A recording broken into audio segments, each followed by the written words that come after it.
cette déclaration qui nous vient du Kremlin et qui est consécutive à l'annonce qu'Emmanuel Macron a faite hier concernant l'envoi de Mirage 2000 en Ukraine. Voilà ce que dit le Kremlin. La France est prête à participer directement au conflit. Évidemment, c'est encore une fois dans un contexte d'engagement supplémentaire confirmé par le chef de l'État hier sur TF1 et LCI, Emmanuel Macron, qu'on écoute. Demain, nous allons lancer une nouvelle coopération et annoncer la cession de Mirage 2000-5, qui sont des avions de combat français, qui permettront à l'Ukraine de protéger son sol, son espace aérien. Et donc, dès demain, nous allons lancer un programme de formation des pilotes et puis de cession de ces avions qui permettra d'ici à la fin de l'année. Alors, la France va s'exprimer pour elle-même demain, mais surtout, nous sommes en train de bâtir une coalition avec d'autres partenaires. Donc, je ne serai pas définitif ce soir sur le nombre. Le facteur dimensionnant, c'est le temps de formation des pilotes. Et donc, on va proposer au président Zelensky que les pilotes puissent être formés dès cet été. Il faut normalement 5 à 6 mois. Et donc, que d'ici à la fin de l'année, ils puissent avoir pilotes et avions. On en est là, Arlette Chabot. Une annonce présidentielle, une réponse du Kremlin qui, chaque fois, installe un rapport de force de plus en plus inquiétant. Le président de la République a répété à plusieurs reprises hier, ce n'est pas une escalade. Chaque fois qu'il annonçait au fond une aide supplémentaire accordée à l'Ukraine pour se défendre contre la Russie, il a beau le répéter, évidemment, toutes les actions, toutes les décisions de la France constituent aux yeux, évidemment, du Kremlin une escalade. Définition, c'est l'utilisation d'escalades sur le territoire russe, la livraison du MiG, pas de MiG naturellement, mais de nos avions à nous, évidemment, qui était dans l'air un tout petit peu, mais tant qu'on n'a pas annoncé la livraison de Mirage. Et puis à propos de cette formation, effectivement, de soldats ukrainiens sur le sol, ce n'est pas confirmé, il faut une alliance, mais en tout cas, il dit rien n'est tabou. Donc forcément, le côté russe, ça constitue une escalade, surtout que le président de la République, on l'a bien compris hier, il parle d'alliance et il se met toujours, j'allais dire, en tête de cette alliance. C'est celui qui veut créer les conditions d'une intervention plus forte. Donc, ça ne peut être interprété de cette manière par Poutine. Par Moscou, qui l'instrumentalise éventuellement, c'est ce que semblait dire Emmanuel Macron. Littéralement, colonel, la France est prête à participer au conflit, dit Poutine. On va simplifier. Le Kremlin, ça veut dire quoi ? Ça veut dire que la France entre en guerre quelque part. Donc c'est ça le discours des Russes. Après, on l'accepte ou on l'accepte pas. Mais très concrètement, on voit qu'il y a une étape qui a été franchie. Vous savez, le problème, c'est que depuis le début du conflit, la France et les Européens considèrent que Moscou bluffe. On dit, il bluffe, moi je l'ai entendu des dizaines de fois, il bluffe sur l'usage de l'armement nucléaire, il bluffe éventuellement sur des mesures de rétorsion sur les États otaniens, et puis il bluffe sur les mesures de rétorsion sur les Français. Là, il y a clairement une étape qui a été franchie. D'ailleurs, le président connaît bien de la part de qui ? Parce que vous parlez de la Russie qui des Français. Nous, on considère qu'ils bluffent. Dans ces conditions-là, on pousse la ligne le plus loin possible. Donc on est sur un modèle, on va essayer d'expliquer aux Russes par discours interposé, on va l'expliquer qu'on monte en puissance et qu'on lâchera rien. C'est ça le fond du discours. En supposant que les Russes reçoivent le discours et vont pas mettre en place des mesures de rétention, entre autres détruire un avion demain matin ou éventuellement bombarder nos troupes au sol ou en tout cas nos formateurs. Il y a un point qui est très intéressant, c'est que le président connaît bien son sujet. Parce que quand il parle de Mirage 2000-5, il sait très bien que c'est les avions intercepteurs, les avions de suprématie aérienne. Concrètement, il dit protéger le territoire, il dit pas pour appuyer les offensives et les contre-offensives ukrainiennes. Donc cet avion est destiné à détruire des avions russes. Mais là, vous dites une étape a été franchie, mais on a souvent dit ça depuis le début du conflit, quand on a envoyé d'abord des armes et puis des chars. À chaque fois, on disait une étape a été franchie. En quoi celle-là, elle va faire la différence ? D'abord, c'est un armement qui est très performant. Là, on n'est pas avec des dispersés, avec des engins, je dirais, déclassés. Aujourd'hui, le Mirage 2000-5, il est en usage dans l'armée française. C'est un très bon appareil. Après, ça c'est le premier point. Puis après, ça c'est la partie militaire. Mais le vrai fond qu'il y a derrière, c'est ce Clausewitz, c'est la guerre, c'est la continuation de la politique par d'autres moyens. On voit bien que le président Macron a un discours qui est très politique. Vous venez, Arlette Chabot vient de le dire à l'instant. Très concrètement, il se positionne très concrètement comme le leader d'une défense européenne, etc. Donc tout ça, ça marche ensemble. Un discours militaire, un discours politique, et ça, Moscou le reçoit 5 sur 5. Est-ce qu'il bluffe, est-ce qu'il répond ou pas ? Je n'en sais rien à l'heure où je vous parle. En tout cas, je pense que les Français, en tout cas le président Macron, il mise sur le fait qu'il bluffe, d'autant qu'il dit c'est pas une escalade. Donc en fait, en même même temps, lui récuse le mot d'escalade. En même temps, il branche, il débranche. Donc il fait du tout en même temps. Il récuse, il dit, mais ça c'est le Kremlin qui dit ça. C'est pas la réalité. Je pense que le mot escalade a aussi un impact politique, c'est-à-dire aussi rassurer les Français.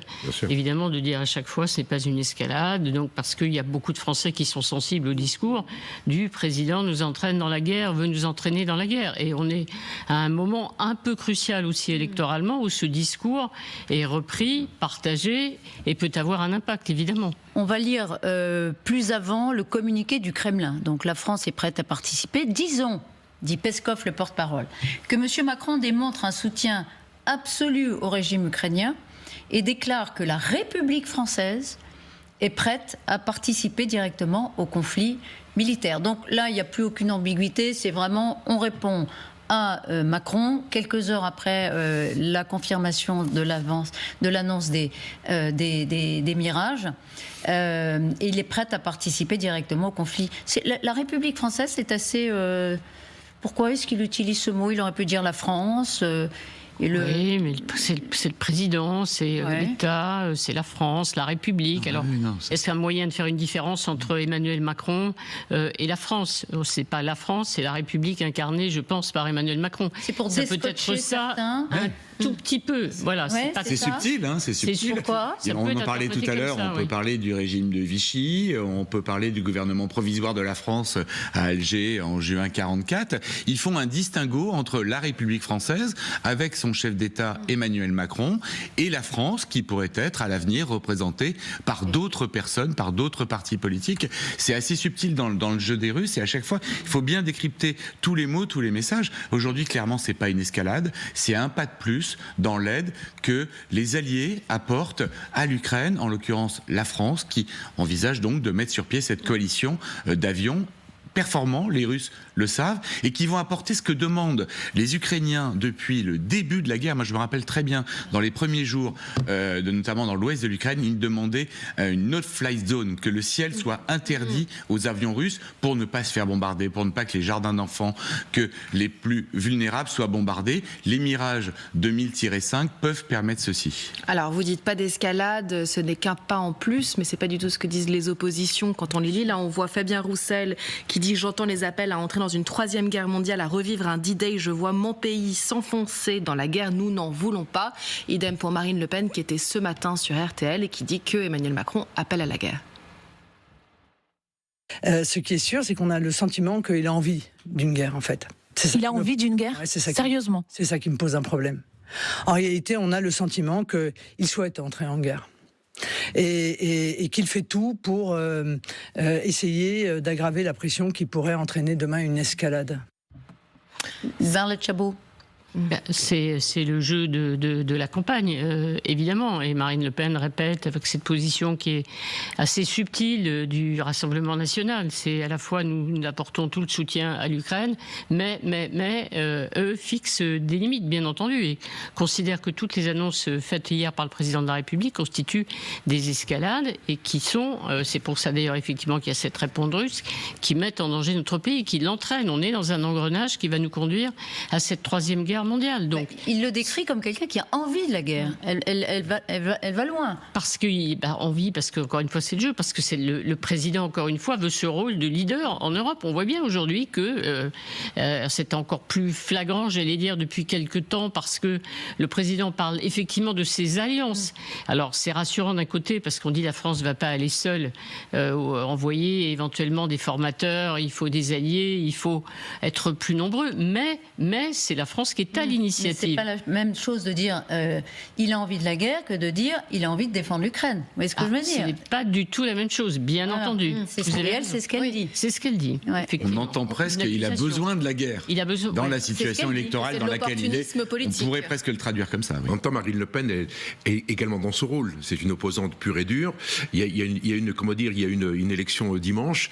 Évidemment, elle essaye de rétablir une forme d'équilibre. D'autant que le président Macron, c'est comme 3 jours. jour qu'il est dans une opération de communication extrêmement lourde, d'autant qu'il a un double regard. C'est très intéressant dans l'opération qu'on vient de vivre. Il a un regard de court terme et un regard de moyen terme. Le regard de court terme, c'est ce qu'il fait aujourd'hui. Il communique en disant c'est pas une escalade, mais il met des avions, etc. C'est une activité qui est liée à la présence du président Zelensky, les Américains, etc. Donc c'est une présence de court terme. On est dans la situation entre le 6 juin et le 9 juin, entre l'élection. Le moyen terme, c'est quoi? C'est son positionnement en Europe. C'est éventuellement la montée en puissance d'un pilier européen.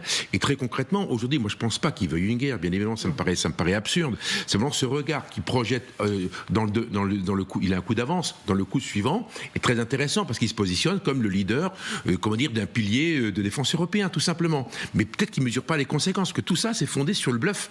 Si les Russes bluffent, ils feront rien, donc il aura gagné cette partie-là. Le problème, si demain matin, on a des cercueils qui commencent à arriver aux Invalides, ce sera un autre sujet. On parlera de ça différemment. Alors là, on n'a pas encore parlé ici même des instructeurs, mais on a parlé des avions. Oui. Si des avions, est-ce qu'ils seraient en situation, d'ailleurs, ces avions Mirage, ils arriveront dans 6 mois, hein, on a le temps d'en parler, mais d'être descendus par la défense aérienne. Il faut évidemment. Bien sûr. Il faut ça que c'est un risque. Ça dépend où ils vont. Il faut savoir que les Russes ont une capacité antiaérienne incroyable.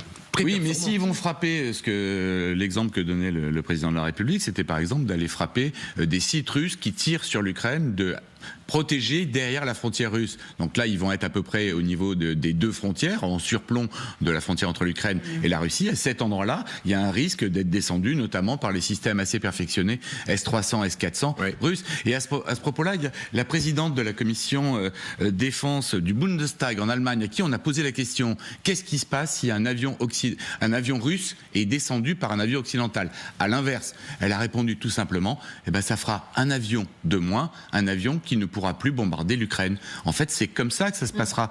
En fait, c'est pour ça qu'on ne peut pas parler d'escalade. On est dans une étape. La co-belligérance, on n'y est pas. De toute façon, c'est une définition qui, en droit international, n'est pas extrêmement précise. Et il n'y a que Vladimir Poutine qui peut la définir, par exemple, en déclarant la guerre à la France. On en est extrêmement loin. On n'est même pas dans une situation de guerre pour le moment. Ils disent que c'est la France qui déclare la guerre.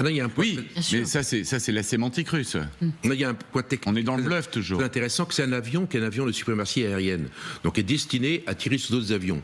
Il est équipé avec un missile qui s'appelle le Mika, qui est très connu, qui est très performant, mais qui a une portée de 60 à 80 km. Ce qui veut dire que vous n'allez pas tirer à fond, vous allez tirer avec votre missile à 40 km. Ce qui veut dire qu'un avion piloté par un Ukrainien va tirer sur un avion russe qui est à mi-portée entre 40 et 50 km. Donc en fait, ça donne une idée potentielle. Ce qui veut dire quoi? Ça veut dire que l'avion, le Mirage 2000-5, c'est obligé de se rapprocher du front, parce qu'on sait que les Russes ne rentrent pas sur le territoire ukrainien. Ils tirent leurs missiles à partir du territoire du Donbass, par exemple. Eux, ils tirent avec des missiles, je dirais, des missiles de croisière qui vont taper sur des objectifs à terre. Donc ça veut dire que les avions vont se rapprocher de façon extrêmement proche. Donc le problème, il est là. C'est qu'ils vont se rapprocher, et en s'approchant du front, les Russes ont mis en place de l'artillerie anti-aérienne, donc il y a un vrai risque. D'où la formation que vous évoquiez à l'instant. On parle de 6 mois. Vous savez, les pilotes de chasse, c'est pas des pilotes de ligne. C'est une complexité absolument incroyable. Ça veut dire que 6 mois, c'est le minimum pour avoir une spécialité de pilote opérationnel. Alors justement, je croyais que des pilotes ukrainiens étaient déjà sur le sol français en formation. Oui, c'est vrai. C'est vrai, mais actuellement, ils sont formés sur des appareils de formation. Aujourd'hui, si vous voulez, il y a un Mirage 2000 qui est un appareil de formation qui s'appelle le Mirage 2000 je ne sais plus combien, c'est D, je crois. Il y en a une trentaine et on forme spécifiquement les pilotes là-dessus. Aujourd'hui, ils sont formés sur des Fuga Magister, donc ça reste quand même un engin rudimentaire. Ils ont commencé à être formés en début d'année à Cazaux sur les avions de la patrouille de France, sur les Alpha Jet, pour remettre le minimum en place. Avant d'apprendre ce qui est le plus important, c'est pas piloter l'avion le plus gros défi pour les pilotes ukrainiens, ça ils savent faire, c'est utiliser tous les systèmes d'armement, notamment les missiles Mika, peut-être éventuellement les Scalp, qui sont très perfectionnés, qui sont très compliqués à utiliser et dont ils n'ont pas l'habitude. La France prête à participer au conflit, dit Poutine, via le porte-parole du Kremlin. Marine Le Pen qui dit ce matin sur RTL, Macron a envie d'une guerre. Ils disent la même chose. Poutine, vous voulez dire, et Marine Le Pen, ils ne sont pas très littéralement loin. à 2 heures d'intervalle. Ils ne sont pas très loin, évidemment, mais Évidemment, Vladimir Poutine, Moscou a bien compris que plus on divise, c'est toujours le même jeu. On divise, c'est les contradictions. Elle n'est pas seule d'ailleurs, effectivement, Marine Le Pen à le dire.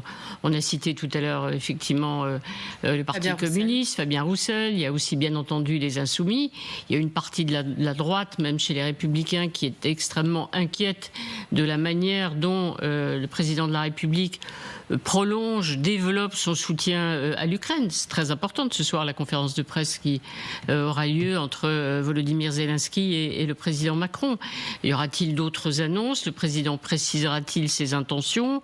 Il faudra vraiment écouter. Donc, pour Moscou, ils savent très bien à quel point on est divisé en France et que, encore une fois, sur le... Ils connaissent très bien la date des européennes. Totalement, et aussi les positions de chacun qui suivent effectivement très attentivement. Et ils savent aussi, par exemple, on s'en souvient des enquêtes d'opinion, de l'inquiétude des Français à l'idée de voir qu'il y a même des formateurs, des conseillers qui aillent sur le sol ukrainien.